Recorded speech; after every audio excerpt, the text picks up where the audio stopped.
Tiene la gentileza de acompañarnos Javier Gramuglia. Gracias por venir, Javier. Buenas noches. Gracias por invitarme, Berco. Tenés unas fotos ahí. Sí. ¿Las querés mostrar? Dale.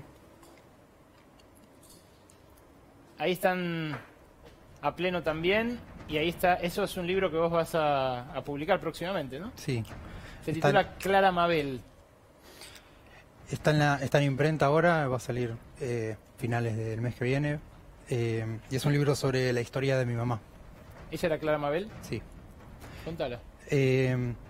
Bueno, cuando yo tenía 11 años y mi hermano 6 años, mi mamá estuvo enferma una semana, estuvo fuera de casa. Y un día entró mi papá a la mañana, nos despertó a nosotros, nos levantó de la cama, nos sentó y nos dijo que mi mamá había tenido una infección en el corazón, la habían operado, pero la operación no salió bien, se murió. Bueno, nos abrazamos, lloramos un montón y bueno, ahí fue, digamos, el primer contacto que tuvimos con la muerte de mi mamá. Vos 11 años, Javier. Yo tenía 11 años y mi hermano 6 años. Después de eso, unos 4 o 5 años después, en la tele estaban hablando del aborto en ese momento. Esto fue en el año 1989, cuando mi mamá falleció. Y bueno, y unos años después en la tele estaban hablando del aborto. Yo estaba en una cena familiar con mi abuela y con mi tío. Y bueno, yo era chico, bueno, la educación, la influencia de los medios de comunicación, manifesté que tenía dudas acerca de si debía ser legal o no. Y mi tío me interpeló y me dijo, ¿vos sabés de qué murió tu mamá?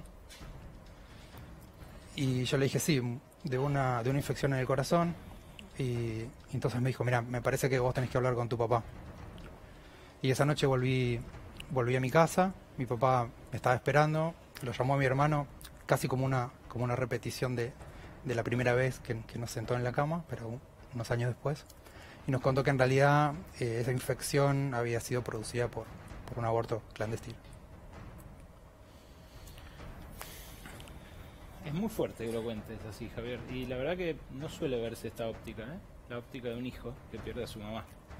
Sí. ¿Con tu papá no habían hablado del tema antes? ¿Era por una cuestión de edad? ¿Él había decidido no exponerlos a esto?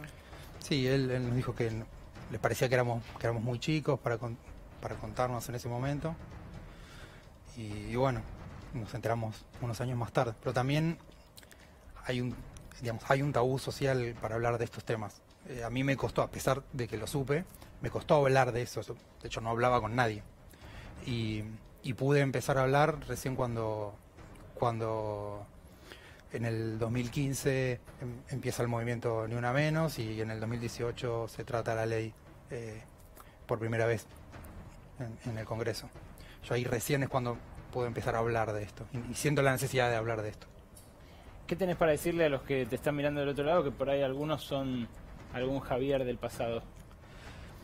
Que para mí es necesario que comencemos a hablar de esto, que no puede ser más un tabú, que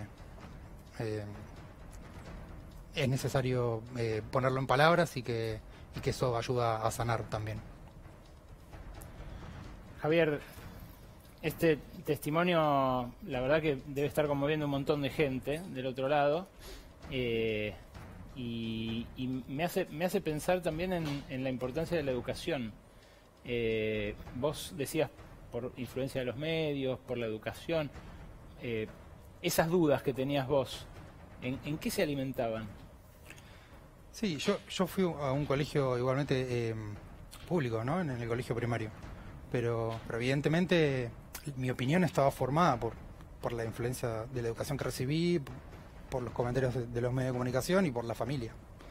Y esos tabúes se mantenían y era un tema de que no se hablaba. ¿Tenés idea de por qué tomaron ellos esta decisión? ¿Si porque pensaban en una familia de determinado tipo? ¿Si porque, no sé, temían alguna enfermedad? ¿Qué decisión? La decisión de abortar.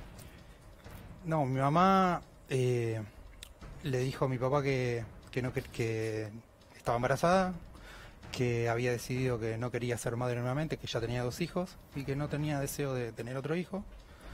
Y mi papá le dijo, bueno, pero fíjate, a lo mejor es una nena y podemos...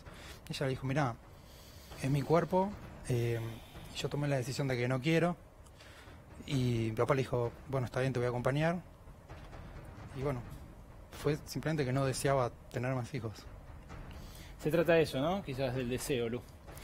Se trata de decir de algo, Ale, que es fundamental. En estos días que hablé con Javi, me llamó la semana pasada, escribí la nota y también hablamos con vos, porque Javi te escucha, que es el lugar de los varones en la sociedad, ¿no? Total. Igual que Luis Bremer pudo contar que su mamá fue víctima de un femicidio a partir del 2015, Javi puede contar que su mamá murió por la clandestinidad del aborto, por una infección que se evita con un aborto seguro, a partir también de este movimiento de mujeres. Me parece, Javi, que es importante hablarle también a los varones. ¿Por qué tienen que apoyar hoy la legalización del aborto? ¿Por qué también los interpela?